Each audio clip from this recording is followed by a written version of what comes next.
Okay, I got a HIKVISION. It wasn't grabbing an IP address when we were plugging it up with the app, so it needs to be reset in order to set DHCP if they set an IP address for it. So what I have set up here is I have just a switch with a network cable that's plugged into my laptop and another network cable that's plugged into the camera here. So these cameras got these little tops that go on them. It's a little hex screw there that you use the Allen wrench to get into. And then once you take the top off, you'll have access to the reset button, which is right there somewhere. And in order to reset this thing, you unplug it from power, you hold the reset button, you plug it back into power, you keep holding the reset button, and release after 20 seconds. Then when you do that, it will reset the camera. So when you reset the camera, it will get an IP address of 192.168.164, which you can put into your web browser so long as you are on that subnet.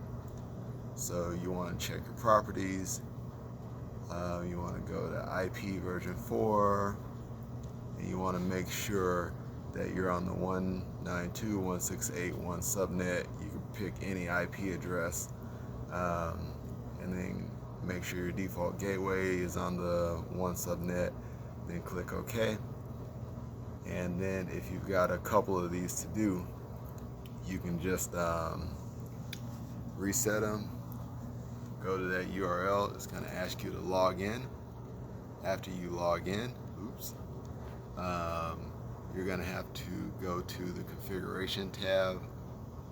It's going to ask you to set a password. You set a password, you go to configuration, then you go to network basic settings and check this box for DHCP.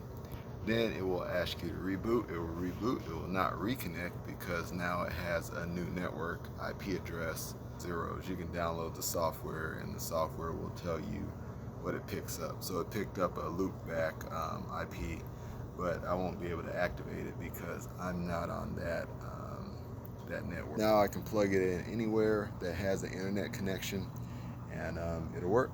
And I'll be able to use the WebUI to get to it based on whatever IP address it pulls.